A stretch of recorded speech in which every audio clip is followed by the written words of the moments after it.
This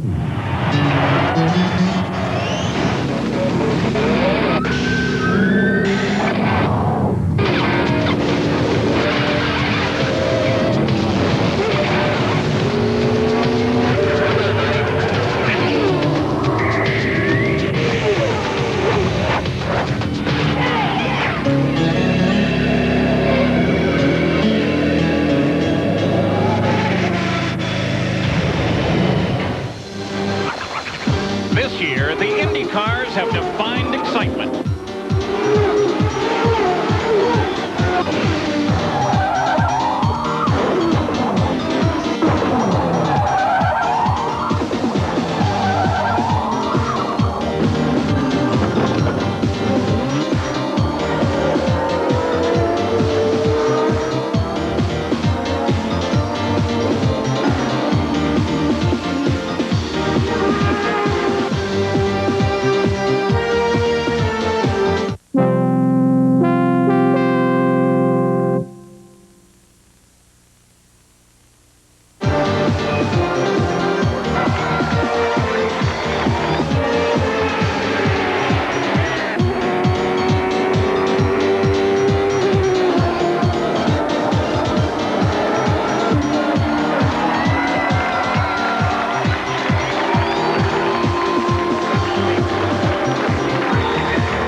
Has been chosen. Today is the final race of the year. Reputations are on the line, and the outcome is anybody's guess. No, it's more than that. From the magnificent Laguna Seca Raceway, it's the Toyota Monterrey Grand Prix featuring the Makita 300 for the IndyCars. Hello, I'm Paul Page, and you see how they put my name in there? That's part of the new look of ESPN2 that debuted this weekend, and the IndyCar race was part of that debut. We'll have a bit of that look throughout the show today, so keep an eye on it. Now, to the race itself, the last race of the season for the IndyCars on a circuit that can be difficult. That's right. There's no doubt that Laguna Seca is one of the most unique racetracks, not just in America, but in the world of motorsports, mainly because of its dramatic elevation changes. From the bottom to the top of the corkscrew, it's actually 14 stories high. Now, this afternoon, well, without any championship to be fought over, I think drivers may be tempted to just make that extra bold move. Now, that brings one of the problems. If you actually get offline here, there is so much gravel and sand and loose dirt, you can easily drag that dirt back onto the racing line. And then your problem suddenly becomes everybody else's following behind. Let's take a look at the 29 cars in the starting grid. On the pole is Emerson Fittipaldi, his 15th career pole with a new track record. Alongside his teammate, Paul Tracy, the winner of 4 races this year, all on road courses. In row 2, it's Nigel Mansell, the new IndyCar champion, and Danny Sullivan, who won this event in '88, again in '90. In row 3 is Arie Luyendyk, with his best start on a road course all year, and Mario Andretti, 4 times a runner-up in this event. In row 4, Stefan Johansson, who finished 3rd in Vancouver, and Mauricio Gugelmin, the first top 10 start for the Brazilian rookie. In row 5, Scott Goodyear, a runner-up in Nazareth 2 weeks ago, and Bobby Rahal, a 4-time winner of the Monterrey Grand Prix. In the 6th row is Teo Fabi, who won the first running here back in 1983, and Al Unser Jr., who won in Vancouver a month ago. In row 7, Raul Boesel, who has 3 runner-up finishes this season, and Robbie Gordon, who ran 2nd at Mid-Ohio. In the 8th row, Scott Brayton, with 5 top 10 efforts this year, and Jimmy Vasser, who finished 3rd in Phoenix in April. In the 9th row, Mark Smith, the freshman from Oregon, and Scott Pruitt. In the 10th row, Eddie Cheever and Brian Till. Row 11, Willie T. Ribbs and Didier Taves. In the 12th row, Scott Sharp and Mexican Adrian Fernandez. The 13th row, Robbie Buell and German Christian Danner. The 14th row, Hiro Matsushita and Olivier Griard. And alone in last position is Dominic Dobson. Looking back from Nigel Mansell, the new IndyCar champion, and his car, and the rest of the field as they come behind him. Onboard camera in Danny Sullivan's car as well. Still very foggy skies out behind that machine. Al Unser Jr. Jr.'s car, looking backwards from his machine. Some of the onboard views we'll have today over the right-hand shoulder of Scott Goodyear, and you see Stefan Johansson come past as he is still seeking out his qualifying position, and no doubt wondering a little bit about whether or not the repair is total and effective. And not the world's greatest picture, but still we'll clean it up, and you'll have a shot from Raul Boisel's car as well, one of those in the fight for points here today that could mean so much money and, in fact, prestige. There is so much at stake here. You could hear the emotion in Tony Bettenhausen's voice when he realized his crew had accomplished it and put Johansson back into his grid position that was so hard fought for. The final corner of the pace lap, the PPG pace car already making its turn off the course. The field under the control of the pole sitter, Emerson Fittipaldi, his teammate alongside, Nigel Mansell, and Danny Sullivan closing up just behind there is the green flag at the start-finish line, and here we go. Through the first set of turns. A complete turn back now, taking a look back from Nigel's car as Goodyear and Sullivan and Leyendijk in the fight. Sullivan and Leyendijk side by side there. Mario Andretti comes in behind. Great start by Sullivan, but a tremendous start by Paul Tracy. He got just a half a car length on Emerson, and he began to move down. Emerson backed off, and Tracy had the line. There's Johansson. Johansson in the field right behind Mario Andretti. The car running fine to this point. We'll definitely keep an eye on that for you. At the front of the field, it is Paul Tracy, then his teammate Emerson Fittipaldi. We look at the rest of the field as they come up the hill through turn 5. They come now all the way to the top of the hill. And Paul Tracy makes his first pass down through the corkscrew. There's no doubt Tracy was disappointed after qualifying. He was in P1, position 1, until Emerson on the very last pass of the checkered flag grabbed away that pole position from the young star in Penske's stable. Coming around to the completion of the first of 84 laps, 186 miles. Paul Tracy, there is Fittipaldi, and look at the contrails with the heavy humidity come off of the rear wing surface of his car as he turns down into the corner. Testing is so vital. Emerson was the one that came here. Oh, look at Tracy gets the wheels off on the outside. That's the dust and the sand that we spoke about earlier. But Johansson claws his way past Mario. Exactly what you suggested at the starting, Derek, is when they kick off the course like that, it sprays everybody behind him. Was it a factor, though, in Johansson getting past Mario? No, it wasn't. Johansson already made the pass under braking down into turn 2. Turn 1 is the little kink at the top of the pit straight, and that very tight left-hander is what we call turn 2.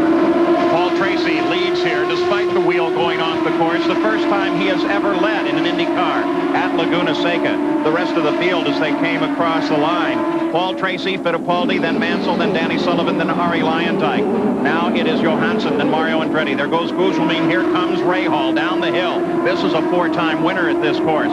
One who knows it absolutely to perfection. And can he move up through the field? Everyone expects so.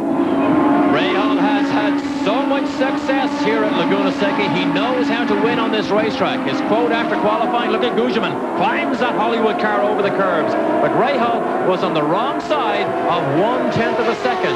1/10 faster would have jumped him 5 positions on the grid. The first 10 were all in the same second. Moving up in the order now to third place, Nigel Mansell. Ahead of him, Emerson Fittipaldi. You just barely get a glimpse of him as both Fittipaldi and Tracy now begin to inch away from third place, Mansell. Paul Tracy jumped on the green, made his move early, got past the pole sitter Fittipaldi, and leads here in the Makita 300 at Laguna Seca. Our coverage of the IndyCars is brought to you by Toyota Motorsports, where technology on a fast track is built into every Toyota. By Makita Power Tools. Makita, it's all the power you need. And by Goodyear, #1 in tires.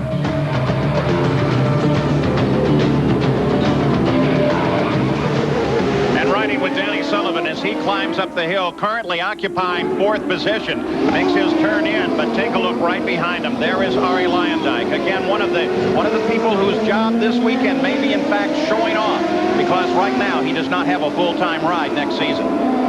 And the cars are getting faster. The track surface is damp. I won't say it's wet, but not 45 minutes ago, the fog was so heavy and thick down on the racetrack. It actually felt as if it was raining a very light mist. So that actually has dampened or moistened the track surface. The more the cars run, they dry it very, very quickly. Fastest lap of the race so far is Paul Tracy, 72.9. That is 2 seconds slower than he qualified. So Danny Sullivan and Lyondike continue at it around the course. This is the key battle at the moment. Front of the field, Paul Tracy running without opposition, a full 3 seconds already ahead of his teammate Emerson Fittipaldi.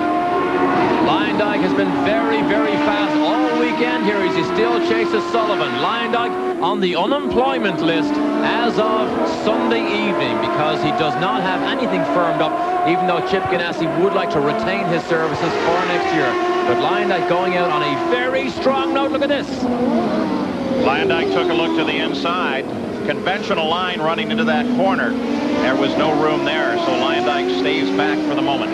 Struggled so much with this Target Scotch Lola until Morris Nunn came up with rear geometry design changes that they put on for Mid-Ohio, and suddenly Lyondike was vaulted right up into that leading group. So Mo Nunn now working with Julian Robertson, who earlier this year worked with Raoul Boesel. So both of those engineers now working on Lyondike's car to very, very good effect.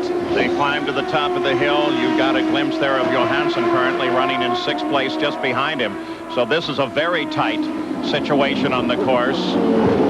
Sullivan, then Lyondike, then Johansson, and then Mario Andretti, who's still in this fight as well.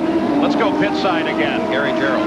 Well, here's Reggie Jackson, the Hall of Fame baseball player, who spent a lot of time in the Bay Area watching an IndyCar race today. You're in Nigel Mansell's pit.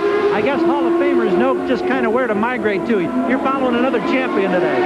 Well, you know, I met him down in Phoenix earlier in the year, and he was such a fine gentleman, I kind of became a fan of his, really. I've known the Penske team and those guys for a long time, always great people, but this guy has really been a very kind guy. I rooted for him all year, and I just wanted to come by and say hello. I live close by, so I got no excuse not for coming. Now, a lot of champions here. Reggie, nice to see you at Laguna. Wish you continued success in all your many endeavors. Thanks, Gary. I'm glad you guys are here. All right, Paul. Good to see Reggie Jackson here. I know he's an avid car collector, and he's replenishing his collection at the moment because, remember the terrible fire at Oakland? Yeah. Reggie's house was one of those that was involved, and lots of his collector cars were burned. So he's refurbishing them now, building them all back up? No, replacing. Some of them were damaged way, way too much. But an avid car collector, Reggie Jackson. Johansson moving down the hill, down through the corkscrew now in his pursuit of Arie Lyondike, and Sullivan just ahead of him. And of course, Lyondike, for the past several laps, has been doing everything he can to try and catch Danny Sullivan. Jan Beekes? Well, we had a chance to talk to Danny Sullivan just before the start of the race, as you did also, Paul, and he said, you know, we have finally hit the balance on a road circuit just right. He says, everybody's talking about the fact that I've won here a couple of times, that it's all me, that I love racing at this racetrack. He says, you know, that helps a little bit, but he says all the crew all on the Gallus team is really the people that made this possible, and we finally hit that balance right on. 2 wins this season out of the Gallus organization, one with Danny Sullivan at Detroit and one with Al Unser Jr. at Vancouver. And Danny told me this car is so sensitive that if you do unload it out of your transport and it is fast, you daren't make big changes to the chassis. You just make tiny, small changes, because if you make big ones, you stand such a chance of totally losing your setup, and sometimes you never actually find it and get it back again. You can see Al Unser Jr. as he comes down the hill running in 11th place. You see kind of a gap that exists between the Lyondike-Johansson-Sullivan confrontation and then this whole group that is running totally together. Now, Al Unser Jr. has all but admitted that next year he will be driving for Roger Penske, and in doing so follows in the footsteps of his uncle Bobby and, of course, his father, a 4-time Indy 500 champion, Al Unser. That will be a very interesting marriage. The Unsers have done very well with Penske in control. And although it's not official yet, it probably is one of this year's worst kept secrets that Al Unser Jr. will move to that Penske. Look at the smoke out of the back of Gugelmin's car when he gets on the brakes at the end of that straight into turn 2. Gugelmin will keep a close eye on that, but that's not a good sign when you see that smoke when he comes off the throttle. This is 2 cars behind now, Goodyear, Rahal, and Gugelmin. So they are on the flat, the lowest section of the course. A right-hander here. They set up over to the left, swing back to the right, and then they begin the climb up the hill as Goodyear closes on Rahal. Rahal closes on Gugelmin. Well, you see Goodyear hit the curb on the inside. You see it drag the steering wheel out of his hand, knocked his head around a little bit. But how different it will be next year to watch Scott Goodyear in the red, white, and blue of Budweiser as opposed to the very familiar blue and silver of Mackenzie. And there are 9 cars running right together in single file as they come down that hill and drive through the dip, following Gugelmin, who runs in 8th place, all the way back to 16th place Scott Brayton. They are lined up almost nose to tail. Very unusual for a road course for the IndyCar. Slowest corner on the racetrack. 3rd gear, 45 miles an hour, and then the blast of acceleration up to just under 170 miles an hour before they jump on the brakes here for turn 2. Jan Beekes has a report on what's wrong with Gugelmin's car. When you saw that smoke come out from underneath the car, it turns out that they're running the wood called Jabrock underneath the car. A lot of people are running aluminum, but they're running the wood. So what happened, Derek? The car's very heavy. He got on the brakes, the car dragged, and that was actually burning wood that you saw on that smoke. The interesting thing about Jabrock, that burning wood, when you run at a super speedway like Indy, the driver can actually smell the wood burning as he runs along the ground. Yeah, but that's exciting the first time you take a whiff of that and get on the radio and say, whoa, wait a minute. Sounds like you're cooking mesquite here in my cockpit. At the front of the field, Paul Tracy, Emerson Fittipaldi is second, 3 seconds back. That position has essentially remained unchanged in terms of position and relationship. Mansell continues to occupy 3rd, and then Danny Sullivan in the rest fight. On board the Delco chopper today, Pilot Dean Rick Schuster, cameraman Steve Koster, both up from Los Angeles. They're going to give us some great shots, especially as they come climbing up this hill today from the Delco chopper. Look at the camera hanging out one side there, and they can control that totally by remote control inside the chopper. And they got the doors off today. I don't think so, Derek. I'm happy to be down here. Here's the shot as they climb the hill along with the helicopter. All the way to the top. And right here, it's 3 stories of a drop. Right there to the next turn, which is a left-hander. This can be flat in qualifying. You listen to Goodyear, it's not flat. Down the bottom of the hill, 5th gear corner. Gugelmin hanging on well ahead of Rahal and Scott Goodyear here. Gugelmin currently running in 8th place. Rahal 9th, Goodyear 10th. A little space back to Alonso Jr. and Teo Fabi. They continue this lineup and continue to be very close competition. And running well ahead of the record. The track record here, 103.6 miles an hour. They're averaging, that is, Paul Tracy is averaging 108.7 miles an hour. Jan Beekes? When you're talking about Scott Goodyear and you're watching him on the in-car camera, he had an incident where he went off course and bent the suspension on Friday. Then what happened was that was the latest updated suspension that Lola is using. They had to fabricate parts from Speedway configuration. In other words, they have all new suspension arms that change the roll center, change the caster, and also change the actual caster, and all kinds of stuff there, Paul. But anyway, they had to completely rebuild that car because no of those update parts are available. He sweeps down the hill again. The good news, as he climbed the hill and the camera was pointed skyward, is you saw some blue skies and the fog drifting away. He may not like me telling you this, but that off-course excursion, it was on the very first lap, and he was actually in the pit lane. He came in so fast, lost control on cold tires, and came to Derek Warwick, very embarrassed. As long as you brought up Derek Warwick, he coming over to IndyCars? You realize now when I say Derek Warwick, I'm doing my Bob Barsha impression. I wondered what you were doing. What do you think? Warwick was here very much in evidence at Elkhart and Nazareth. He's not here this weekend. I don't know what seats are available for Warwick to fill here because, I mean, unless there's something else that we don't know about or haven't been kept up to date on, I don't see a seat for Warwick.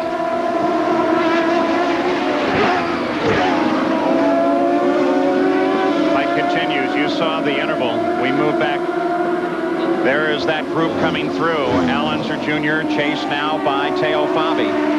That's an ongoing battle for 11th place. Rahal climbs the hill. Goodyear right behind him.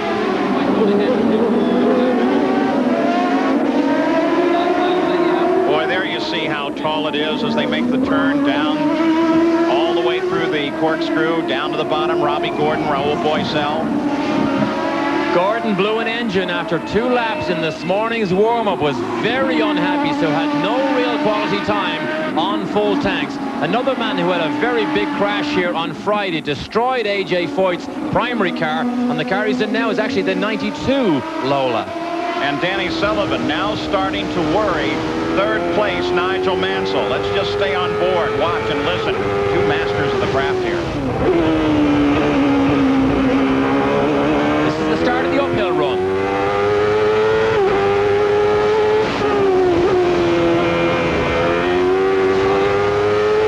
Here's the big climb to the top of the hill.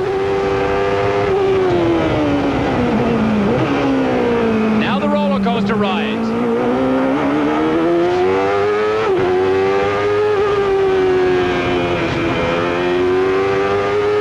Still going down. This is 5th gear. Hang on. Slow it all down to the hairpin. 3rd gear, 45 miles an hour.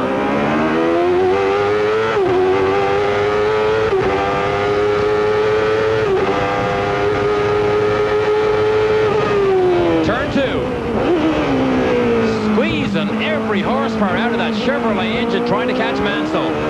Oh, he corrects it there. You see the cars always try and get away from the driver. Sometimes it is a fight.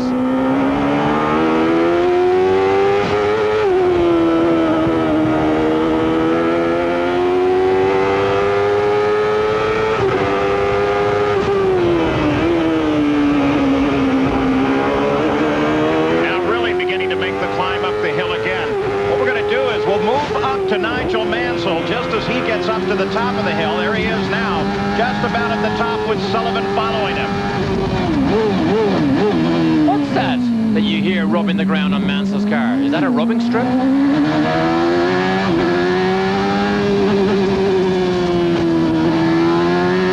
I think it is. I think they run that car so low to the ground, the rubbing blocks. There it is again. You can hear it.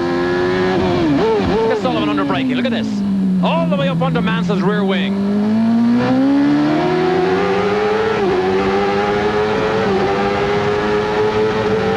So they continue to contest for 3rd position. Mansell, Sullivan, and Leyendijk is just behind Sullivan as well. While Paul Tracy and Emerson Fittipaldi continue to pull away. But look at Danny. He is right on top of Nigel now. Sullivan looks quicker. He looks faster at the moment. Look at him fight the wheel again. Turns right. Little correction back on the power. This is difficult here. It's 5th gear. Great run by Sullivan here. So now with 16 laps complete in the 84-lap scheduled distance, it is still Paul Tracy out in front, chased by his teammate. They continue to fight for 3rd place, and look how they've stretched away from the rest of the field. And here comes Rahal making his move on Gugelmin. Rahal past Gugelmin. Al Unser Jr. closing in. Scott Goodyear making his move as well. Gugelmin could be in trouble. He could be in trouble, but that's the classic out-braking maneuver down to the hairpin when Rahal slides inside Gugelmin and then puts him offline, and Goodyear takes full advantage. Let's go to Gary Gerald. In the Gugelmin pit, we just checked with Tony Mandongan here on the pit wall. Not a word on the radio from Mauricio, so they don't know of any particular problems. We were also in the Rahal camp a few moments ago. Rahal a little frustrated because he's been having his difficulties getting around in the traffic.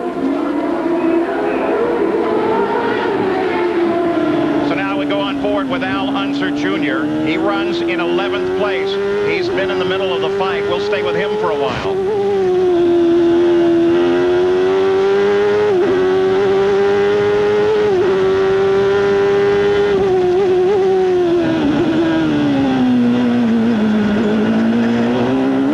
Remember, Al Jr. saw his weak point. It was down at the hairpin.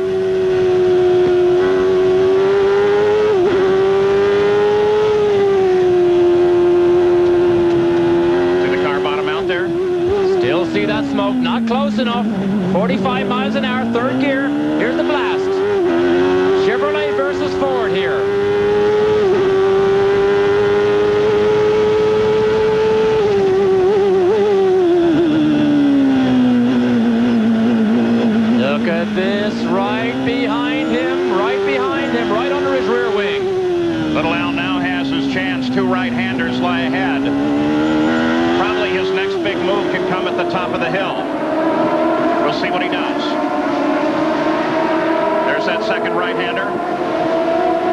Back around to the left now. He begins the climb. Teo Fabi is right there, too. 10th, 11th, and 12th, but there are fights all the way down through this field. Sweeping left-hander up toward the top. Corkscrew is next. Al Unser Jr. is not in attack posture here. Will he be at the bottom when they come back down to that right-hander? That's where he made the move earlier. The fog drifted across as we look from the Delco helicopter. And no. Positions remain the same. They remain static. Now he can get him under braking here if he really jumps on him. He wasn't close enough. In fact, he needs to be closer before he gets into that braking zone. Back on board. The engine screams on the brakes. Hear that almost an over rev as he down changes. Oh, hear the wheel spin. Wheel spin from that car. You got to be careful. Oh, look at this. He loses his line, has to back off, make a correction, and Gugelmin, boom, suddenly pulls 2 car lengths. Is the fact that he can close in 2, is that a product of different gearing, the different way that Little Al approaches that corner? What's happening there? His car may be just a little bit more stable under braking than Gugelmin, but that's where it is a little bit more stable. You can see through the corners he actually has some trouble.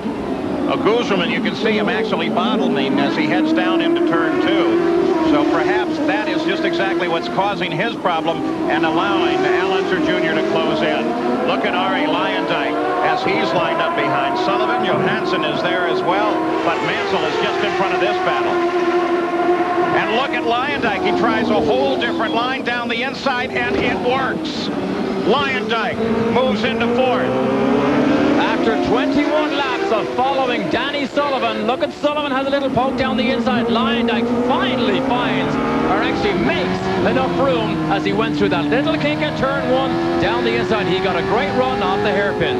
That was a matter of him forcing his nose into position and making room for himself. Now Sullivan is in a battle as well. You saw just a glimpse of the nose of Johansson's car come up on the right. Now he moves to the left. Oh, Johansson stuck his nose down the outside under braking, which is virtually impossible. But all he was doing was telling Sullivan, I'm right here, and I'm going to turn the pressure up. So Sullivan needs to look out when they get to the bottom of the hill and to the left-hander turning onto the pit straight. Jan Beekes, a report on Mansell? Yes, that's right, Paul. He is dropping back a little bit and has radioed in that he's experiencing some understeer. The crew says just hang in there during the pit stops. We can make a tire pressure change and get that car back the way you want it. At the moment, that's why he's dropping back. We're on lap 22. Jan Beekes, where are we going to see those first pit stops? Well, we know for Mansell in particular, that'll be 8 laps from now. On lap 30 is when we'll see him here. So if he can hold that position for 8 laps, the crew is confident with a front tire pressure change, they can get that car back to neutral. So now Danny Sullivan under heavy challenge by Stefan Johansson. We get an opportunity to look back and a replay of that pass of Luyendyk past Danny Sullivan. 21 laps he hung on. But here it is here. Sullivan, or Luyendyk got a great run. Now he squeezes down the inside. In fact, he's in on the pit lane. Gets inside Sullivan. That's it. It's all over. He has the position. Within 2 laps, he has drawn away almost 2.5 seconds from Danny Sullivan. Almost puts you in mind of Nigel Mansell, the way he approaches that corner, too. Like, totally offline. You run down into the corner. You don't really care what the approach is. You just kind of gather it up before the apex. Mansell's lines are definitely different than a lot of other drivers. Jan mentioned understeer earlier. Understeer, of course, is the common international term. Push is the American term. Literally means you arrive at the corner, turn the steering wheel, and the car just wants to plow or push straight on. It can slow down. It can slow the racing car down quite a bit. Ari Luyendyk now sits in 4th place, chasing Nigel Mansell. Ari is in a good position. He has never finished better than 6th on this course.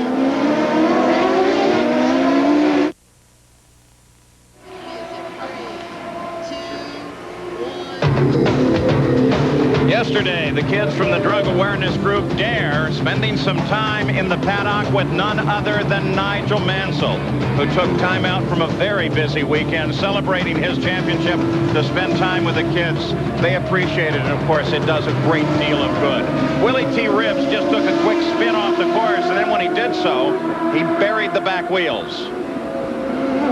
And so now they call for a tow vehicle to come get Willie out of there. He spun the back wheels. They're dug into the sand here, and they're going to need the IndyCar safety team to pull him out.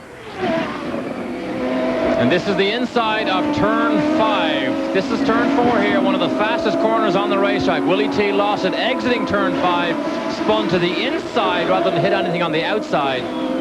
It's interesting, you get this far on in the season and the drivers are so comfortable with the presence of the IndyCar safety team, who are the same people weekend after weekend. Look how close as that vehicle moved around the track. They just drift in and out of them, make them part of the corner, and go right on.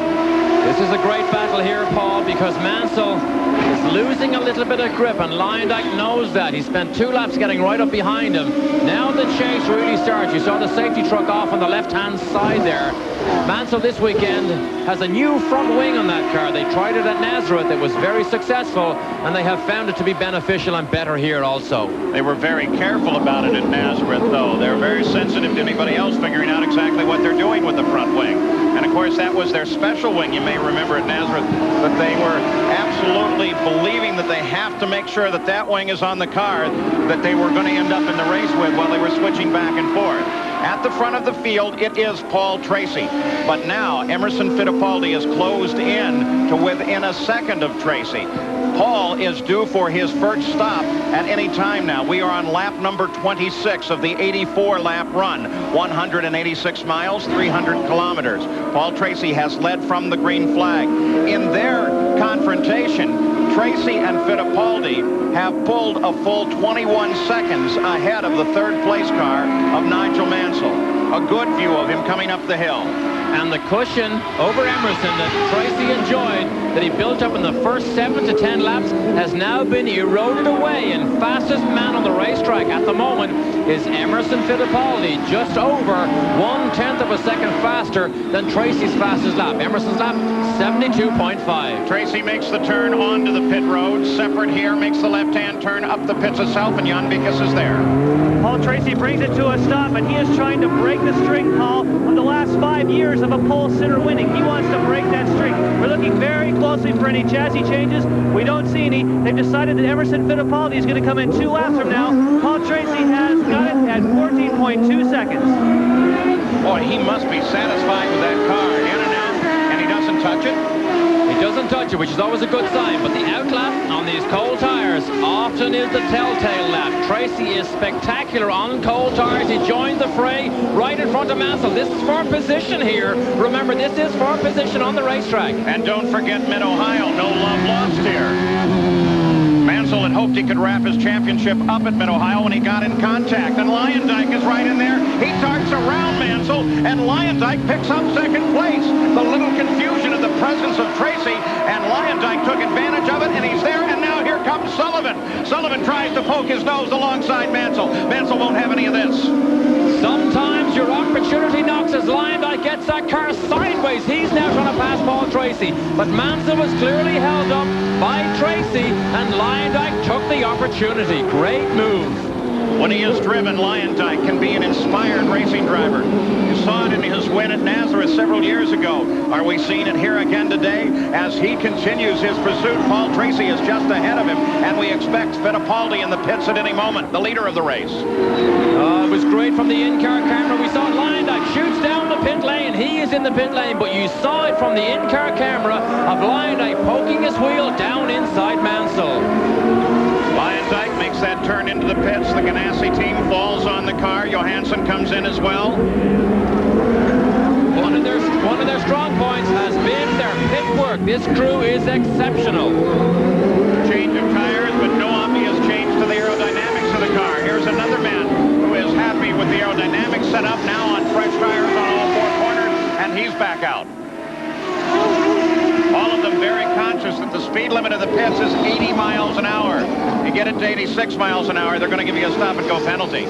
Now, the next pit we need to watch for is Mansell's. Luyendyk is back out right behind Robbie Buell in the MyJack car, owned and operated by Dale Coyne. Moves inside him, gets on his way.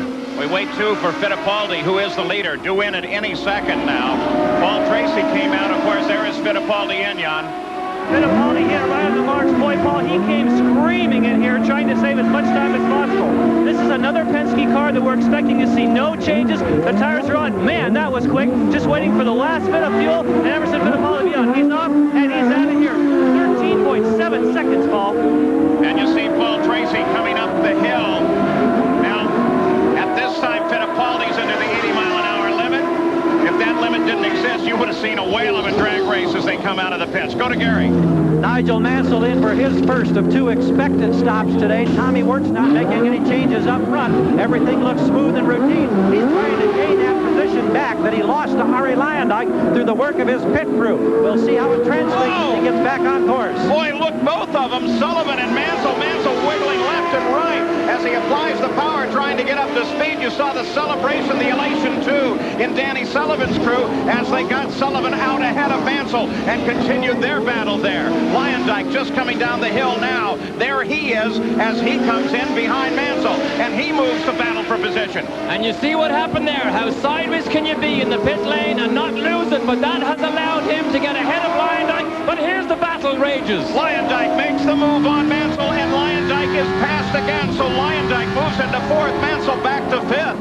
Boy, as they come off of these pit stops, we've seen some wonderful confrontation. Here was Mansell coming out of the pits. Drops the clutch, and watch this crisscross of the steering wheel. Sideways. Sideways again. And Breakaway again. Look at this. 3, 4, 5, 6 times. Trying to beat Luyendyk, and he didn't quite pull it off. The question, of course, is going to be whether or not he ticked over that 86-mile-an-hour cap on the speed limit in the pits. No doubt the officials saw the maneuver back and forth and are taking a real hard look at that situation. I think it probably was very close, but as yet, no indication. Well, the front wheels may have been doing 80 miles an hour, but the rear wheels were definitely near 180. Yeah, you wonder what they're going to read. Are they going to read the lateral speed or the frontal speed on the car? The Makita 300 continues from...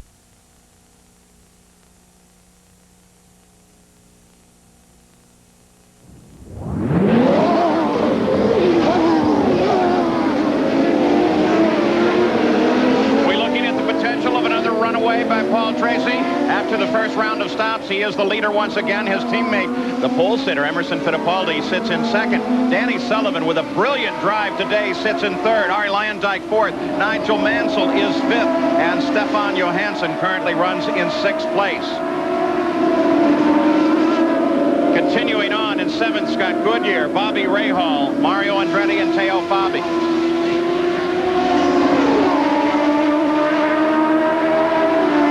See that Goodyear got the better of Rahal during those pit stops. He was behind him before he went in. Now he is ahead of him. There has been a little bit of shuffling because Alonso Jr., who's a little bit further back, has managed to claw his way past Teo Fabi.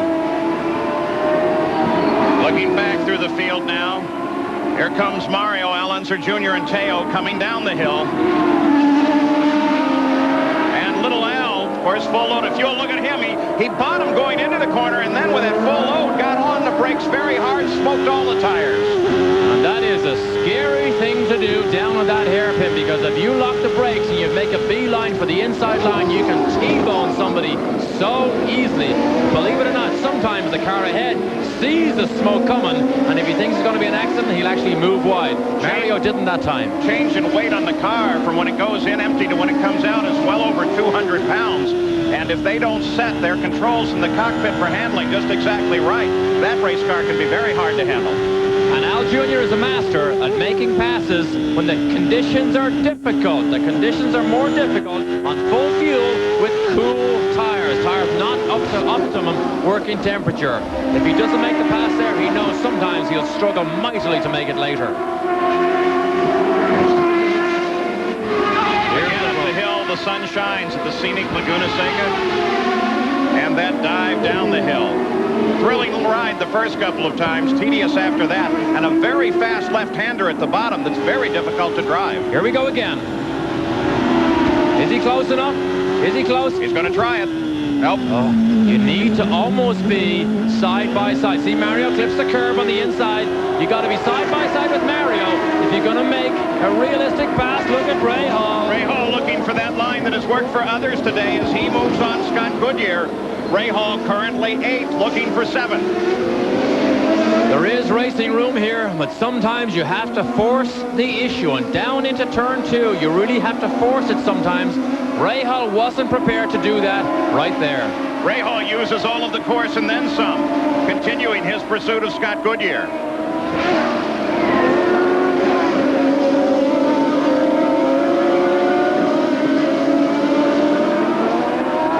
Uphill run. You cannot make a mistake here. You make a mistake, you lose 2, 3, or even 4 positions because it takes you that much time to grab the momentum back.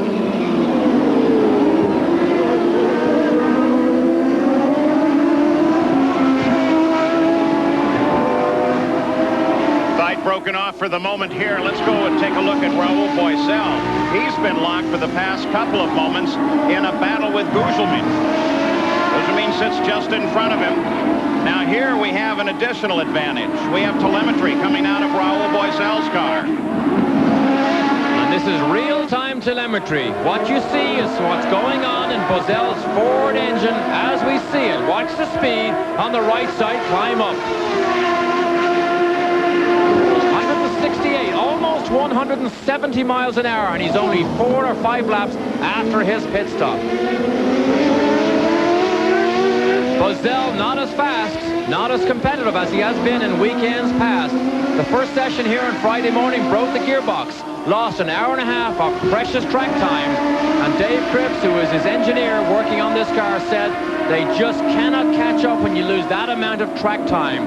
Sapped on the little bit of Gugelmin's setup, put some of that onto Boisel's car, but really, as Cripps says, you need every lap you can get when you only have 4 short sessions.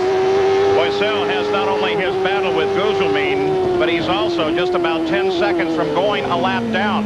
Keep an eye on the back of Gugelmin's car as well, too. It looked as if they climbed, when they climbed the hill, that there was a bit of misting at the back of his car. Jan Vigas, you can update us on Boisel? Actually, I can update you on the whole Dick Simon team. All 4 of their cars are all running together. To add to what Derek was talking about short sessions, they did not have the opportunity to come here and test. So they're just shooting with what they would use as their normal road course setup. Obviously, all those drivers are very close together. Alonso Jr. makes a move on Mario Andretti. Teo Fabi closes in as well. So this fight that has been set up for several laps now becomes something very real. Mario sweeps to the outside. Teo looks for the inside. It's a battle for 10th place. And let me tell you, that was absolutely forcing the issue. Look at Al Jr. down the inside, and Mario does not give up. What's this? Watch the wheels almost contact each other. Mario was not willing to give that up, but Al Jr. forced his hand. Fabi almost followed Al Jr. through. And really a spectacular piece of driving by all 3. Mario stayed right where he needed to be. Little Al stayed low on the corner. Teo put the nose in there, but continued to be part of the battle. Willie T. Ribbs, he got restarted, but now he's off the edge of the course again. So Willie T. with a continuing problem on a hard day on what it essentially is his home track.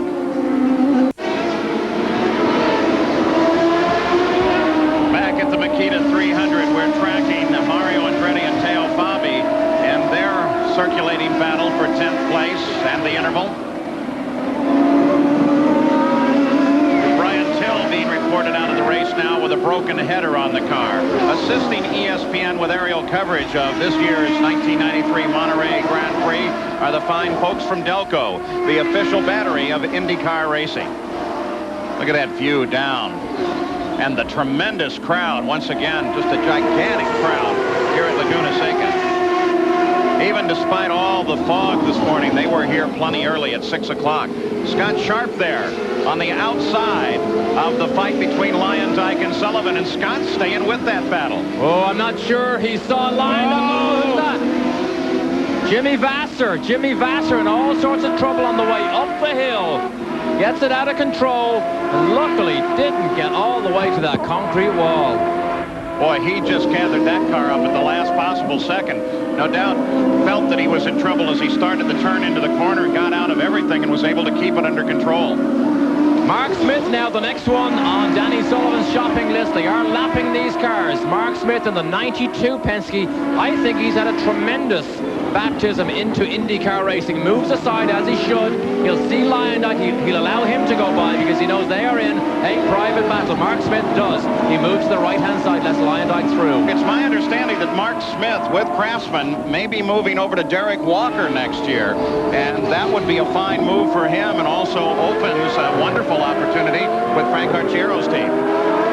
Another team and driver that probably haven't got the results they deserve. Mark Smith has been in the top 10 on many, many occasions, but he has suffered more than his fair share of gearbox problems. We take you all the way through the running order now at the completion of 38 laps. Again, the name that is most prominent, though not visible on the screen all that much, is Paul Tracy. That's because he's 11 seconds in front of the entire field with another terrific run. But let's just go back to Phoenix and remember when he had 2 laps on the entire field and then trouble. We don't hope that on him. It seems like there's been a great deal of maturing during the year, but we'll keep an eye on it. On board, Danny Sullivan. Oh, Fabi's out of control. Fortunately, Gordon sees it plenty ahead, but what about the rest? Yes, they all get a good view of him and are able to get out of the throttle as he gets back on course. Trying to get by Mario Andretti. Forced the issue. That was turn 4. The very fast right-hander, but luckily he didn't stall the car. We saw him wheel spin away from that stop position. This now is a battle for position with Fabian Gugelmin. Dale Fabi was 11. Gordon got around him, then picked up the position and pulled Gugelmin into contact with Fabi. Tail end of that pack is Paul Tracy. So Tracy very close to putting a lap onto Fabi and Gugelmin. Well, I mentioned not so long ago that he was 10 seconds behind Gugelmin. Now look, he's right there. We get Ford telemetry out of this car as well. RPMs on the top. Throttle position on the bottom, and of course the miles per hour as the speed climbs coming up the hill. Over the top, downhill now. 175 we saw. So you can see as this low drops, he's actually running almost 5 miles an hour quicker than Bozell was at that particular time. Mind you, that was only a 1-lap sample we took from Bozell. See the throttle? You can see him playing with the throttle. Now it's full. Changes gear. Off completely for the right-hander. That's where Fabi crashed. That's where Fabi spun. And gets back on the power again. But now Tracy about to pick his way through the back markers. Next one on his list is Bozell. And this is where Tracy must be so very careful as he works his way through the field. It's been a dangerous positioning for him in the past. Jan Beekes, you have an update? Yes, checking in with the 2 cars, Paul, that have gone off course. First, we checked with Jimmy Vassar's crew. We talked to Jim Hayhoe, the team owner. He says he called in. He said, I went off big time, but the car's okay. Same thing with Teo Fabi. Talked to Jim Hall. He said, he radioed in and said, yeah, I went off big time, but the car's okay. Both drivers saying not car problems, just getting too aggressive. Well, if the cars are all right, the question that has to remain is how much debris, how much sand, grit, and gravel got up on there. There's Tracy making his move on Bozell. So that course could be getting slicker and slicker in that corner. And where is Emerson? There he is. You can see it now. It's 7 seconds on the last lap. Emerson is losing ground to Tracy. Emerson still holds fastest lap of the race, but Tracy is running just a little bit faster as Emerson makes his way through some clouded, some tire smoke. The traffic is costing Paul Tracy, though, as we just rolled over the halfway point of the race. And right now it seems that Fittipaldi is able to close very efficiently on Tracy in this last lap. He trimmed 2 seconds. See, the crew is scouring all over the car trying to find what that might be. They're actually not looking in that area, though. They're looking up more towards the drive pulleys up on the front of the engine. As soon as we get a report, we'll make sure to let you know what the problem is with Sullivan, but a major setback for the 3rd place runner. Very costly to Danny Sullivan. Ari Lyondike comes up and takes 3rd place, followed by Mansell and by Johansson. Piece of debris off the last corner. What that? Looked like a rear wing from Robbie Buell's MyJack car. I mean, it's so... Yep. Oh, no, it wasn't Buell. Scott Sharp has left part of Tony Bettenhausen's team on the outside of the corner, the last corner, which is turn 11. Gary Gerald has an update. Yeah, Derek, the wing, I believe, came off Scott Sharp's car. We're down here in the Penske pit. We looked up to see a car sideways, and suddenly the wing was flying in the air. It's now against the tire barrier, and as you can see, it's probably just off the groove. I don't know that they'll have to go to local yellow to retrieve it or not. Well, let's take a look at the car if we can again, because did it just fly off in position there? Exactly what happened. Look at Mansell right behind him. Johansson comes screaming past on the inside, as does Goodyear. And look how costly that was for Mansell, because now suddenly having to avoid that rear wing, he loses 2 positions to Johansson and Scott Goodyear. It'll be a frightening moment for Scott Sharp as all that downforce needed in the corner suddenly goes away. Fortunately, it was a low-speed corner. The wing wasn't working that much. It was hard to see whether he actually had contact with somebody. See, you can hear Mansell grab those gears all the way down through the gearbox to 3rd gear. 3rd gear might sound a bit high, but remember they use 6-speed gearboxes here. So 3rd gear, in fact, is like a 1st or a 2nd gear of years past. And of course, these engines pull so well from down low in the rev range, you actually can use a higher gear than you could use, say, 3 or 4 or 5 years ago. Mansell 6 has ground to make up now, but very soon the challenge will come from Bobby Rahal, a 4-time winner on this course, who closes in now just behind Mansell. Here's the view from his car as they went into the last corner. Watch the wing. Now what happened here? He turns in. Oh, I see what happened. Oh, it didn't come off accidentally. That's what it was. Mansell did a rodeo ride up over the top of Scott Sharp's car. Wasn't able to make the pass. Wheels contacted. I wonder is Mansell's right front suspension now broken? Here it is again. It's under braking for turn 11, the slowest corner on the racetrack. Makes a commitment down the inside. Doesn't get close enough. Scott Sharp turns in, doesn't see Mansell. Up over the top, knocks the rear wing off, loses a couple of positions himself, and sends Scott Sharp back to Tony Bettenhausen for hopefully a spare rear wing, and he can continue. One incredibly lucky man, I would say, Nigel Mansell. That could have flipped the car right through the air. Behind Mark Smith, moves aside, Mark moves to the left, Mansell goes through.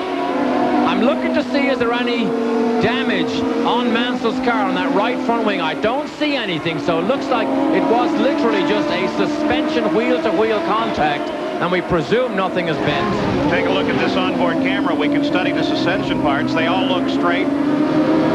Now, despite that contact, it looks like he's gotten away with it. Does that tell you how tough the Lola is? That's right. Tell you how difficult it is to win. The world champion in the Lola struggling to keep pace with these Penskes. And it's amazing how good he's been all through the year on the oval tracks where everybody else thought he might struggle. At the front of the field, it's still Tracy and Fittipaldi not in contest, separated by 6 seconds. So we take a look at Robbie Gordon, now being worried by Teo Fabi. Gordon currently in 9th place. And Teo lining up with him. Who's that tucked in behind? The leader of the race, Paul Tracy, all alone. His nearest competitor, his own teammate, 5 seconds back.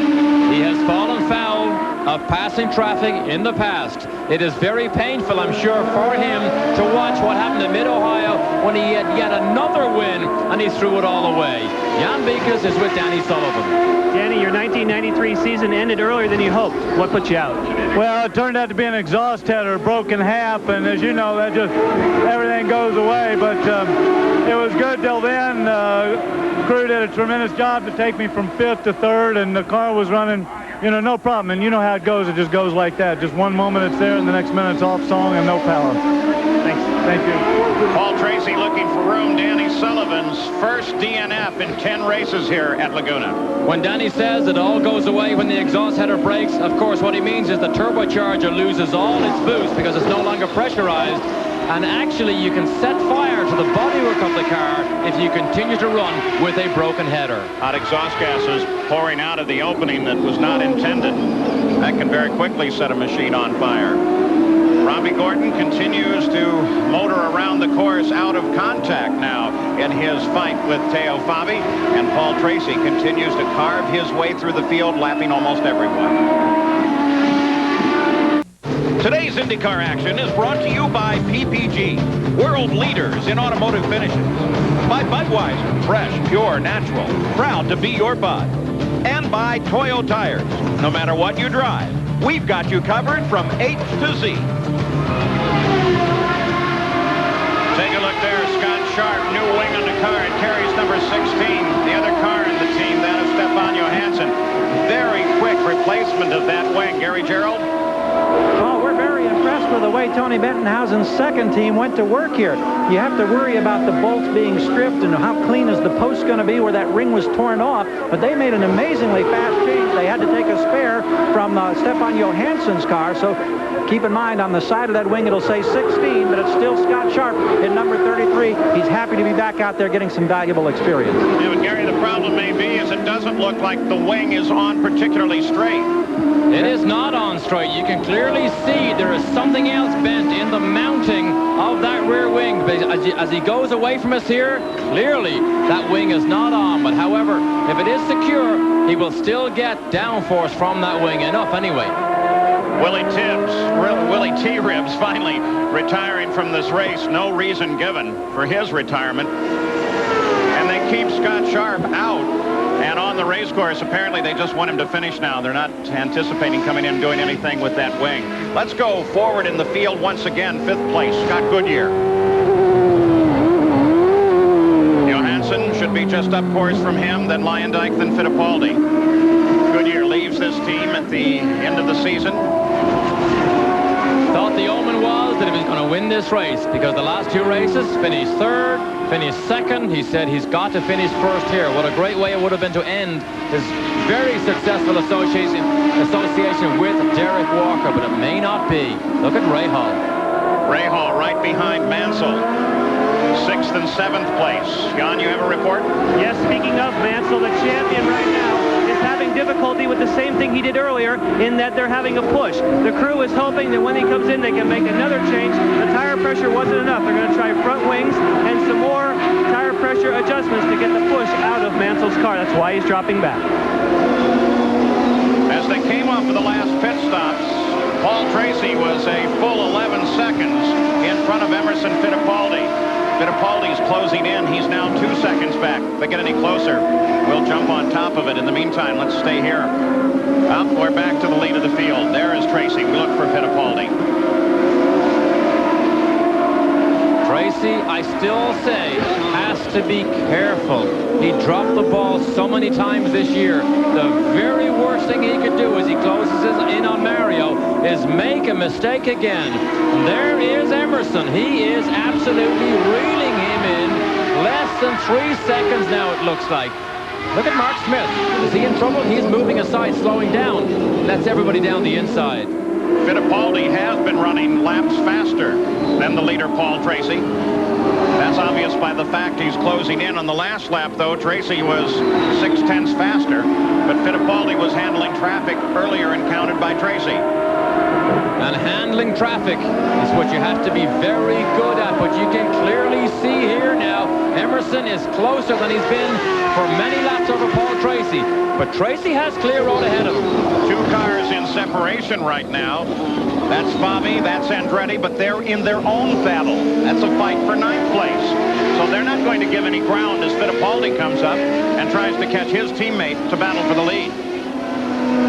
During qualifying, Emerson was 7th fastest with only 4 minutes to go. Came in, made a small, minute change. He liked it and went straight out, and in the very last lap, boom, grabbed the pole away from Paul Tracy. Still that battle between Andretti and Fabi, just behind Paul Tracy, while at the same time, now, Emerson Fittipaldi tries to hunt down his own teammate as the Penske team battles within itself for the last race of the season. It's being provided by Delco, the official battery of IndyCar racing. The Makita 300. We are now 54 laps deep. There is the chopper with the camera hanging off one side, keeping track especially of the top of the hill. We're keeping track of Tracy and Fittipaldi. They were so close together just a few moments ago, but now with traffic and the battle between Fabi and Mario in between them, Fittipaldi has been forced to drop back just a bit. We're still threatened with a cloud bank not far away from the racetrack, but at the moment, beautiful blue skies over Laguna Seca and clear air. Now, we're looking ahead to some pit stops upcoming. Jan Beekes, what can we expect? Paul, we can expect to see Emerson Fittipaldi first this time instead of Paul Tracy for the Penske team. They have already rolled out the tires. They say that it is a tire situation, not a fuel one. In other words, Emerson felt that his tires went off on that first sequence. He wants fresher tires sooner. He thinks that's going to give him an advantage. Lap 56, next time for Emerson. The very next lap will be Tracy. You talk about tires, Jan. Nigel Bennett said the biggest problem with designing an IndyCar, he believes the tires are too small for the weight and the horsepower these cars put out. They are under-tired, and it becomes a designer's nightmare sometimes trying to design a car that's faster, knowing that you have to make these tires live. Emerson now is in, and Jan is there. They went, whoa, he gets sideways coming in, but he does hit it. He is taking everything he can to cut down the time here in the pits. He pulls off a tearaway. They're changing all 4 tires as normal. We do not see any chassis changes. They're getting ready for the last few drops of fuel, and Emerson Fittipaldi will make his final pit stop in 1993. He's on the lead in 14.9 seconds, Paul. Spectacular work by the Penske organization. Paul Tracy due in next there. You can see by the crew members all up and down the pit road that many are expecting to stop very soon by the rest of their cars, but some tactic being played here. Fittipaldi, as soon as he's feeling his car going off on tires, heads into the pits. There's Paul Tracy coming up the hill now. Next lap should be his stop.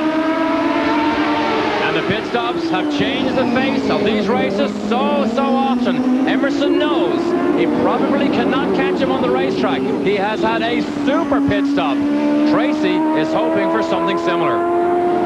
Of course, in the points fight with Paul Tracy dominating in this run, picking up the extra points already for leading most of the laps, has a pretty firm grip on third place in the points. Scott Brayton gets in trouble, gets off, gets back on. Whoa! Now that was a scary moment because he left so much dust behind him. Olivia Griard did not see Scott Brayton ahead of him and had to take serious avoiding action on the way up that hill. In that points fight, Tracy now has third place. Rahal has managed to move into fourth place, and Bosell is fifth in the points. Emerson Fittipaldi, has he made his turn into the pits? Take a look at that for twicking the back end around. Oh, that's almost parallel parking time there. It leaves black streaks from the rear wheels as he slides her in.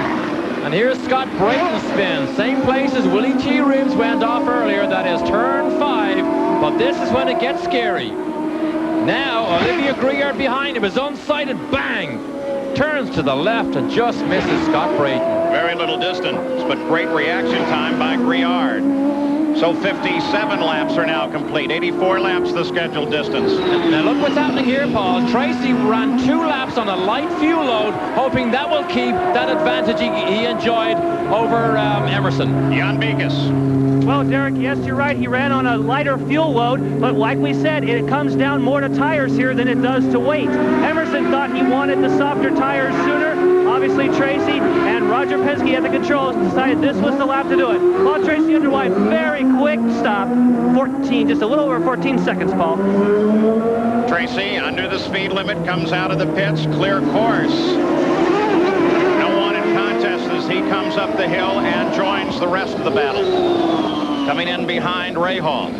The car I was watching for was Emerson. He obviously did not make up or did not gain a major advantage as Lyondike peels off down into the pit lane and Gary Gerald is there. Watching with the crew, Arie Luyendyk has never finished at this racetrack better than 6th. He's got a great opportunity in this one today as this crew goes to work. This should be the final Arie Luyendyk pit stop for the Chip Ganassi team. He's looking for a ride next year. He wants to show his skill in this one today. Waiting for the final bit of fuel. No changes on the setup of the race car. 16.8. It wasn't that fast, Paul. Taking every possible ounce of fuel he can. Stefan Johansson, who came into the pits in 5th place right there, too. They've got a problem, though.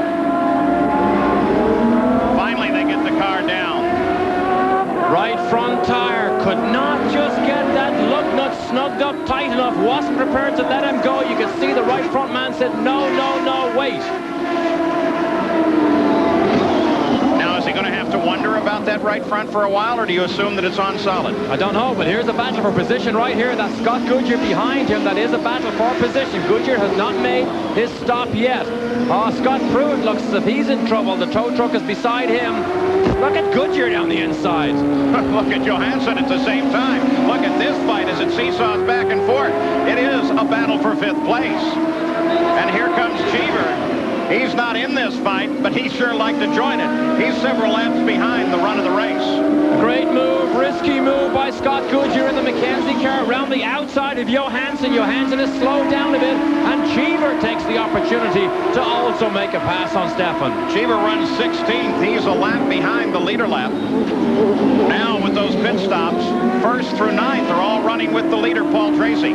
So Goodyear, in fact, had made his stop. That was a battle for position. And how good they can be when you have one car on cold tires and another one who had actually enjoyed a full lap after the pit stop to get the tires a bit hotter. Here it obviously pays off for Goodyear. Certainly what the physics suggest. So Johansson goes in 4th, and he comes out in 6th. So that precious few seconds it took to tighten up that right front wheel has cost Stefan 2 positions. Mario Andretti making his last stop of the season. He was in 5th when he came in. The stop is costing. He's falling steadily backwards through the field. 12 consecutive seasons he's been with this team. Never in his career has he stayed with a team that long. And one more season to go. And Mario has announced officially now that at the conclusion of the 1994 season, he will retire from IndyCar racing. And he did make a statement before that he would like to spend his last season with his son, Michael. That's not going to be, because we know that Michael has moved to Ganassi Racing with the new Reynard. Running in 3rd place at the time he turned on to the pit road is Nigel Mansell, Jan. The PPG IndyCar champion comes in, and they are going to try to not only change the tires, but change the setup on this car. We'll look for a possible front wing change because the car is still pushing. There it goes. They're making the changes. Wow, a lot of turns on those front wings. He must have a big push. Nigel Mansell has the fuel, and he's got 14.8 seconds. Into the fight, Paul Tracy, after his final stop of the season, really has turned the wick up. He is running a good 3 seconds faster than Emerson Fittipaldi, who runs in 2nd place. Great fight. It really is a great fight. Mansell is trying to hold off Johansson. Look at Johansson. This is the uphill run. He's trying to get down inside it, but it's almost impossible. Just 2 cars in this fight, just behind Unser Jr. and Bobby Rahal. You can hear Mansell's car hit the ground. He's on a full fuel load, still rubbing on those rubbing blocks underneath the car. Right behind him is Little Al. You're on board now. There's that fight just ahead. Rahal just behind Little Al. Johansson delayed with that. Oh, down the inside. Has a little look down the inside. Look at Al Jr. Tries to line up both of them. Johansson up over the top of the curve at turn 11. Now what a great race this is. And here is Paul Tracy joining the middle of this fight. It could possibly be costly to Tracy because no one here is going to give any corner. Here is Al Unser Jr. Again, that slightly unconventional line into the corner around Johansson. Picks up the position. Tracy comes in behind Johansson, trying to put him a lap down. Moves to the inside. Can't get it. Rahal is there too. That pass by Al Unser Jr. is so decisive. He absolutely forces the issue, doesn't get on the brakes until he's alongside the car that he's trying to pass, and then he works it out on his way to the apex. Tremendous move by Al Jr. Christian Danner being reported out of the race. Gearbox problems. Scott Pruitt is stopped on the course. Car would not restart. Gary Gerald. We're down here in the Tony Bettenhausen pit, and I tell you, this poor guy who used to drive race cars is just agonizing over the fortunes you heard about how they had to change the fuel pump early. They got out. They thought on this last pit stop that they didn't get the right front wheel securely fastened. They were worried they'd have to make a third stop. But after a couple of laps, Stefan said on the radio that the car was working okay. But Bettenhausen has just literally been chewing his nails down here, watching him in traffic. And as they came out of that final turn and down the front straightaway, Paul, everybody in this crew was up, wondering were they going to be able to complete that lap. Well, and looking here as they all compress down, Tracy sits in the middle of that. It's working to the advantage of Fittipaldi, who is closing in. He was 9 seconds back on the 59th lap. Now he's just under 5 seconds behind.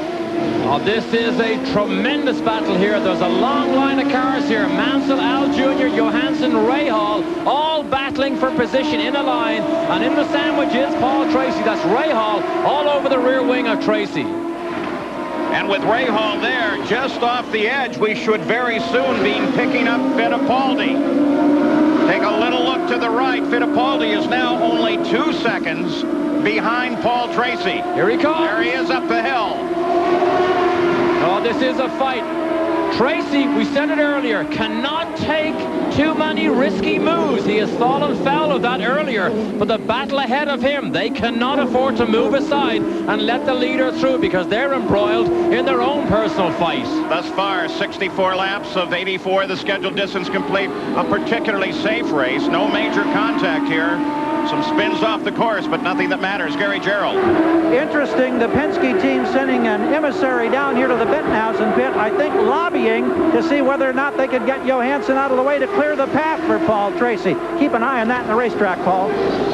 Well, at this moment, Paul Tracy moves alongside Johansson. Maybe it was a radio communication, but Fittipaldi is now just behind Johansson and very quickly should be in contact with Tracy. And the 393 Penskes are one behind the other here. Johansson's out of sequence. He's now a lap down. But Emerson has absolutely gobbled up Paul Tracy's lead when he got into this traffic jam.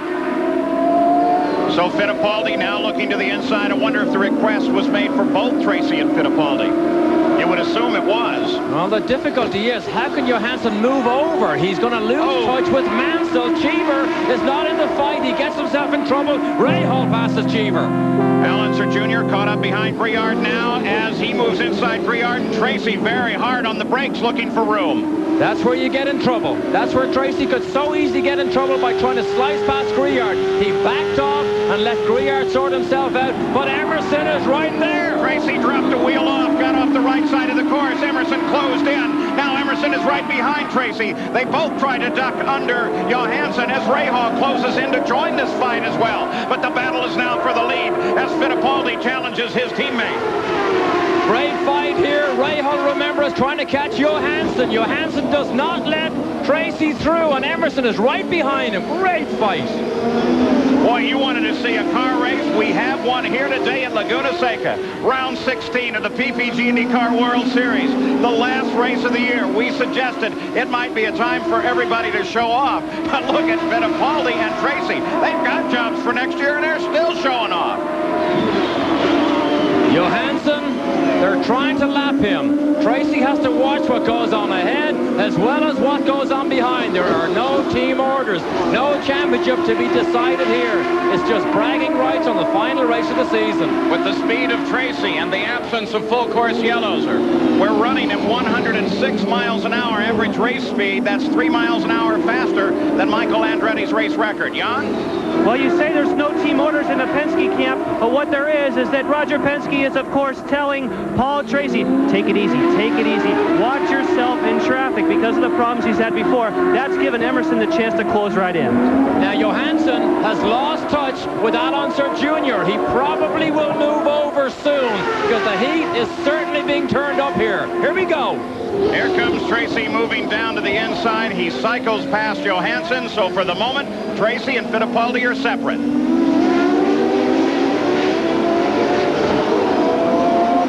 Moments now, and a tremendous battle redeveloping for the lead. Paul Tracy powerful throughout most of the race, pulling away from the field. But in the last few laps, Fittipaldi, his very own teammate, has been driving like a man possessed and is now sitting right on the rear wing of Paul Tracy. Tracy holds off one of the most experienced men in all of motor racing. racing. If Paul Tracy could ever achieve the accolades that Emerson had, he would have a tremendous season. But I'll tell you what, Emerson is going to have his work cut out for him to pass Tracy. Catching him is one thing. Actually making or expecting it to be easy, Emerson knows he will not be. Jan Beekes. Unbelievably, we just had a report that Paul Tracy's going to have to come into pits because his seat belts have become undone. Paul Tracy, our leader, I've never heard of that. Derek, he'll be here any second. Happened several years ago at Scott Pruitt in Detroit, where he kept having his seat belts unbuttoned and had to come in to get them reattached. Talk about a man who, when he has bad luck, he doesn't have it for himself, something else gets into the mix. You might ask why? Why stop? But remember, he gets beaten around and thrown around that cockpit when he goes left, right, accelerates and brakes. But the most dangerous part of not having your seatbelts undone, if you have an accident, it is an incredibly dangerous situation to be in. So you're suggesting in part it's a judgment call on his part? In part, I would suggest it will be a judgment call. Well, then how, if they're even attached at all, would he even consider coming into the pits? The only thing about it is he has a clutch rest down for his left foot that he can brace himself in the cockpit with. If he can get away with that, he may struggle on. But the thoughts of an incident and having no seatbelts surely must be on his mind. And of course, it means that he can't drive at 100%. He's driving a little off of his pace now. Fittipaldi, if he doesn't know it, can surely sense it. Jan Beekes? Well, you two hit it right on the nose, and that is that the decision will be Paul Tracy's. They say, live with it if you can, but if you can't make it, we'll hook it back up. It's in his hands right now. Remember, he drove with that broken ankle and won the race at Road America. He's a tough man in the cockpit. Key passing area, but Fittipaldi does not make the attempt. Still, he closes in. How does it happen? Well, very simply, there's a center buckle right on his belly button. And sometimes when the steering movements, if you cross your arms, your elbow can very easily hit that buckle that holds the seat belts together. And if it flicks it the wrong way, suddenly it opens all 6 points of that safety harness. Well, you know, you want a quick release buckle, but is there not a better design than that? Well, it's a seldom occurrence, admittedly. Right, and when you get to the corkscrew, or when you get in trouble, suddenly your elbows and your arms play around a lot more than you're used to sometimes. And that can easily undo it. I've had it happen before. 14 laps to go for the 1993 PPG IndyCar World Series. If those belts are very loose, it doesn't seem that Paul Tracy is beginning to show it. He's actually been inspired by the presence of Fittipaldi just behind him and has been pulling away. I mentioned 6-point harnesses. There are 2 around his waist, 2 around his legs, and 2 over his shoulders. But the one buckle holds everything together. When you release it, everything suddenly releases. So for the moment, this fight for the lead is broken off. There are no other fights in the field. It remains static. Car off in the turn 2 as it slides off the edge of the course. We can't see who that is. We'll check it, and we'll report it to you when we come back.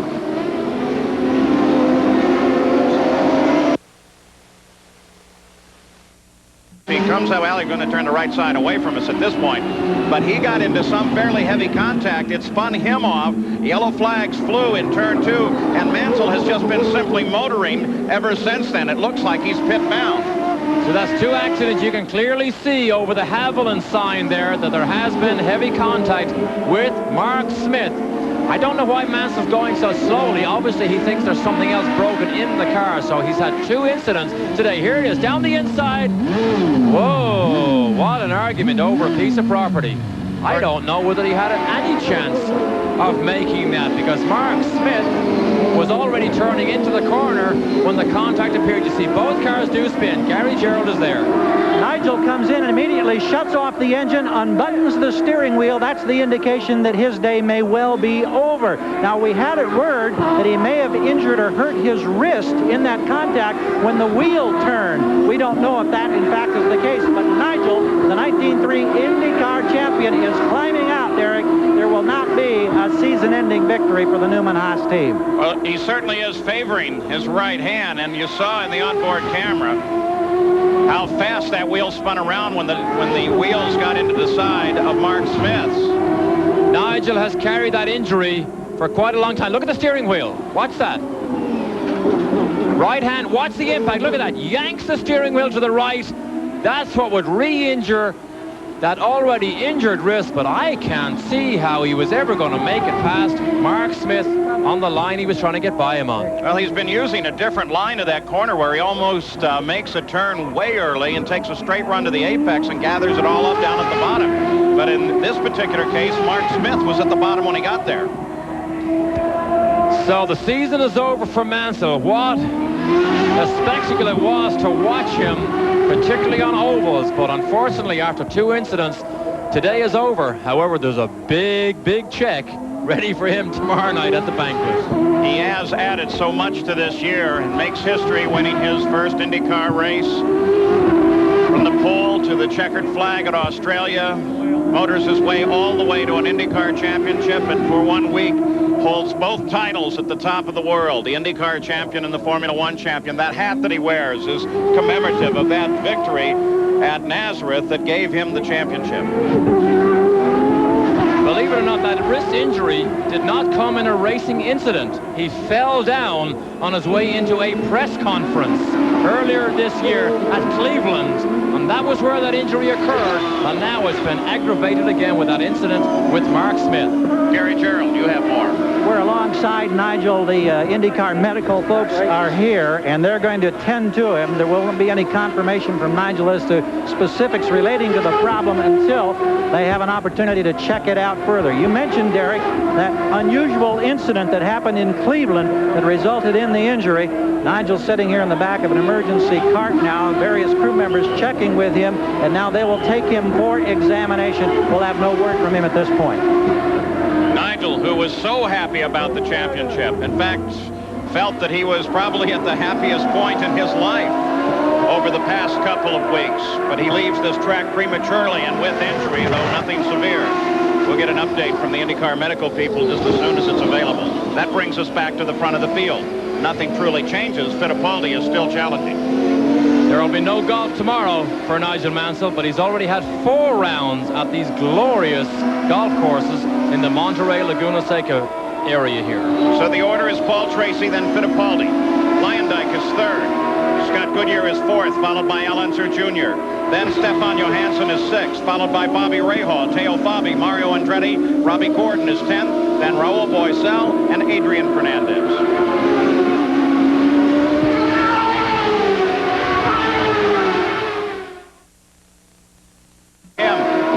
There could be some interesting tactics at play here.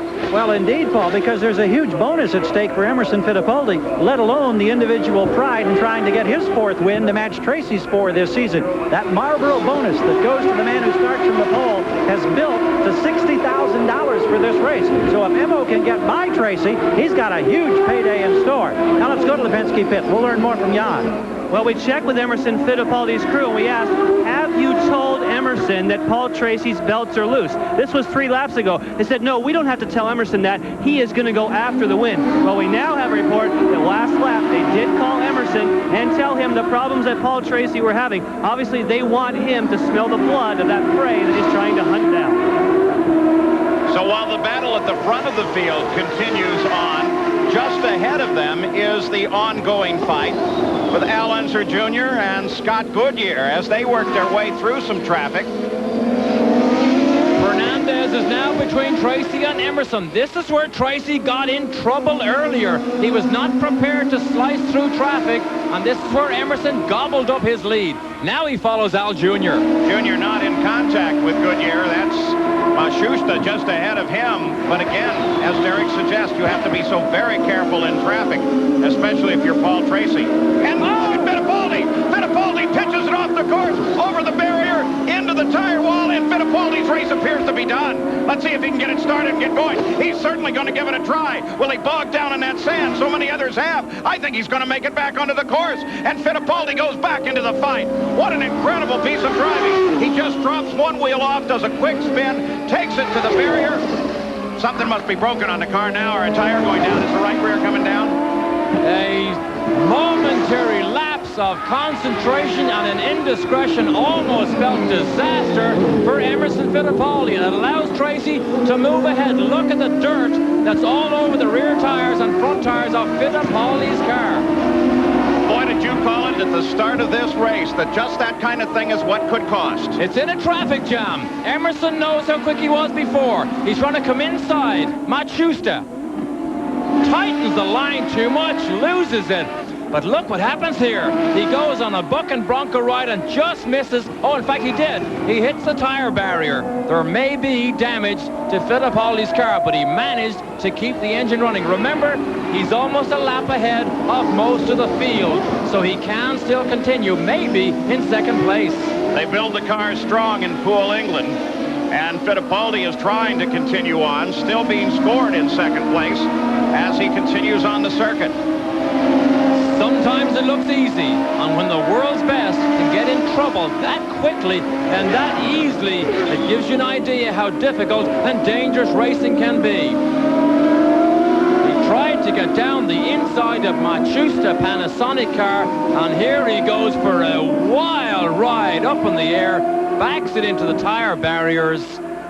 Well, well, well, how the face of the race can change in one tiny indiscretion. And you can see, too, really airborne. There's a little dip in that corner. He got the right rear into it as he tried to avoid Machusta, and boy, that sent him around instantly. So now the pressure comes off Paul Tracy, because suddenly the red and white Marlboro car that was in his mirrors and filled his mirrors suddenly disappears.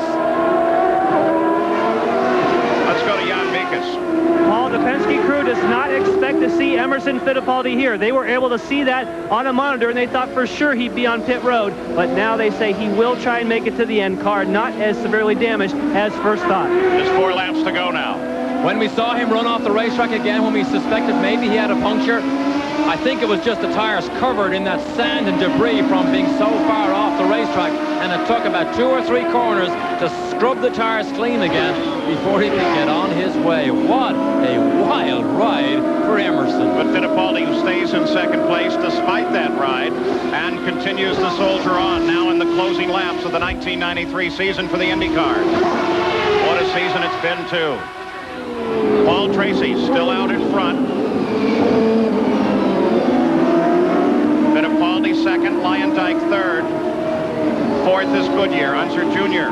is fifth. Then Johansson, Rahal, Teo Fabi, Mario Andretti, Robbie Gordon rounds out the top 10. In 11th, Raul Boesel and Adrian Fernandez is 12th. That takes care of the point paint positions.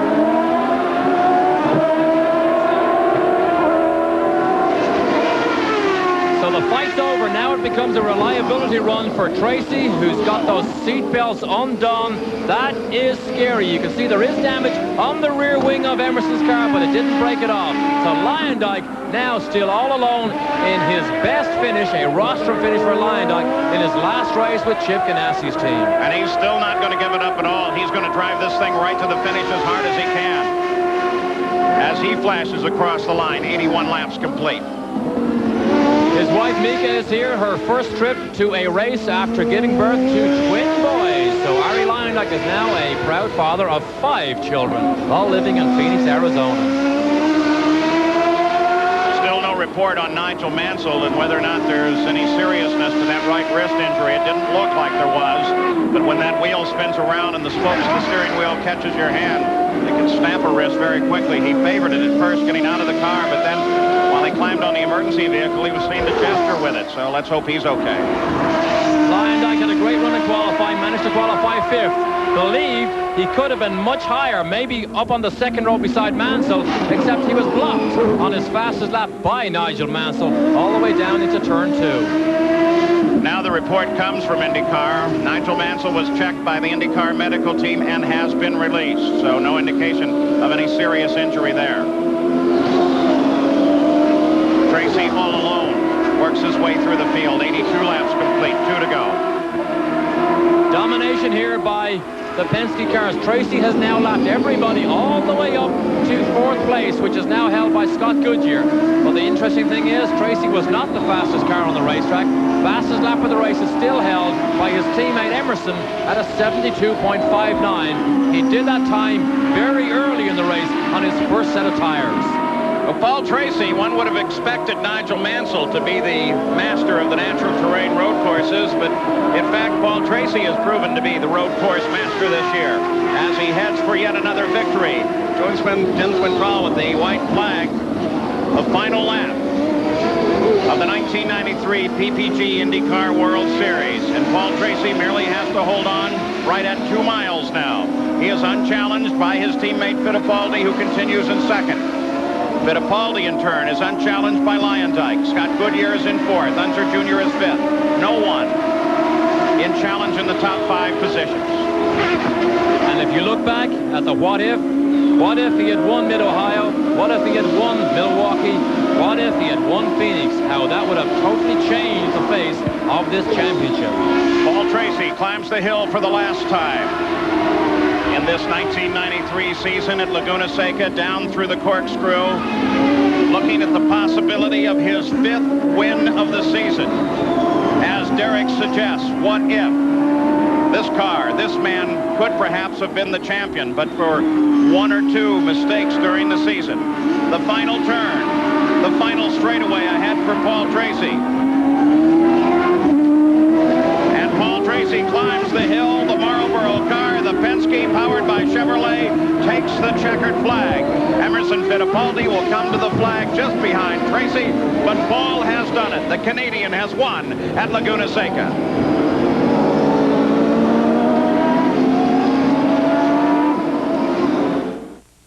He rolls to a stop, the winner here at Laguna Seca in the Makita 300. And on the last lap, after he passed the checkered flag, he reached up and flapped out the right shoulder harness and took the last lap with the belts totally disconnected.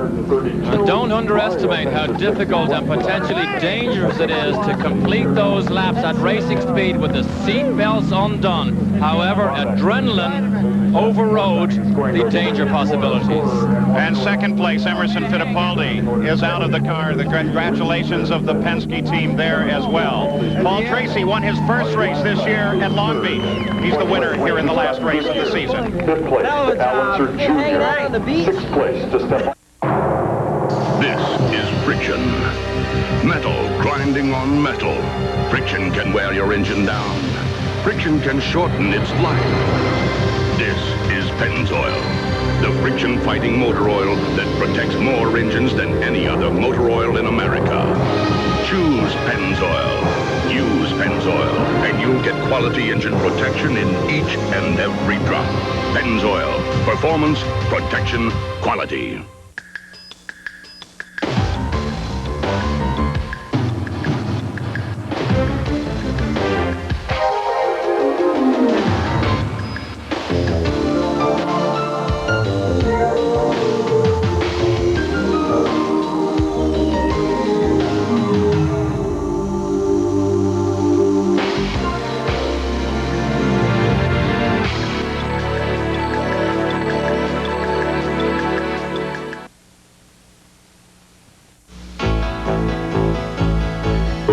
Of Makita design, innovating, always a leader.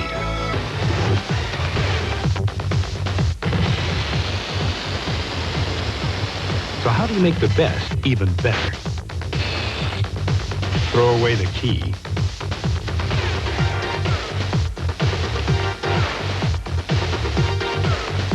Makita, it's all the power you need.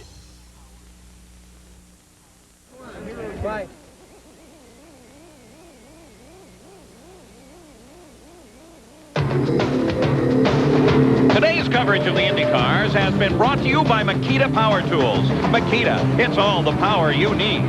By Toyota Motorsports, where technology on a fast track is built into every Toyota. And by Pennzoil, America's #1 selling motor oil for performance, protection, and quality. So young, so fast, and so good, Paul Tracy has taken the win. Now let's go to the Makita Power Tools winner's circle with Gary Gerald. Well, Paul Tracy came out of the car, and what was the first thing that you said about those belts? Well, we caught that last group of traffic with about 25 laps to go. My belts came undone, and I was just trying to hold myself in the car under braking, and through the fast corners, I was almost falling out of the car. So I just had to, it was my call to either come in or stay out, and we decided to stay out, just keep going, and Emerson spun off the track, so I was home free. When you think about it now, though, you were taking a huge risk, Paul. Oh, a huge risk. If I'd have had an accident or something like that, it'd been a big problem, but I wasn't about to give up the lead that easy. I wanted to stay out there and get this last win. The fact that you now have 5 victories to match Nigel Mansell, he has a championship. Special satisfaction, though, in matching him in number of wins? Well, a little bit. You know, although we didn't win the championship, we've been able to match the champion's performance, and you know, we look forward to next year with 94 with the Marlboro crew, and really try to put a championship effort together. And some fantastic racing in the middle when you got in traffic and Emerson came right up behind you. Emerson was really inspired. I was really struggling with the traffic to get by them. There was a lot of guys racing and weren't really looking in their mirrors because they were busy caught up in a battle. But you know, Emerson drove fantastic, and I can't say enough about the whole team, and it's just a great way to end the season off. We congratulate you as we go to Jan Beekes. Thanks. Emerson Fittipaldi, Paul Tracy was just talking about how inspired your driving was. Hey, but you're all full of dirt here. You had a wild ride. Well, it was a great ride, and then when I was diced with Paul, we were trying to pass Hero, and I think Hero went wide, all junior pass, and then Paul passed, and coming out of the corner, when I was just about to spin up, I tried to turn a little more. When I turned a little more, I lost the back end. Do you think you could have caught him had that not happened? Well, I think it would be incredible dice the last 5-6 laps, because I was running a little stronger than Paul. I had a little better grip than Paul, but you know, it was great for the Marlboro team, Penske 1 and 2, finish the season so competitive. I'm very happy. Nice way to finish 93. Thank you. Thank you. Penske team 1 and 2. It's unofficial, but there doesn't seem to be any reason for contest as Paul Tracy takes his 5th win of the year. Here are the unofficial final results, followed by Fittipaldi, who finishes 8 points behind Nigel Mansell in the championship. Then Arie Luyendyk, Scott Goodyear, Al Unser Jr., Stefan Johansson. Bobby Rahal, Teo Fabi, Mario Andretti, Robbie Gordon, Raul Boesel, and Adrian Fernandez picks up a PPG point. We look down through the entire field here. 29 cars started, and it is the 5th time that this race here at Laguna Seca has run the entire run without a full course yellow. This track traditionally produces some really great racing. I think we definitely saw a true maturity from Paul Tracy this weekend in the way he dealt with traffic. Didn't fall into that big hole that has consumed him so many times. However, what have we got to look forward to? Tracy, Mansell, Michael, Gordon next year.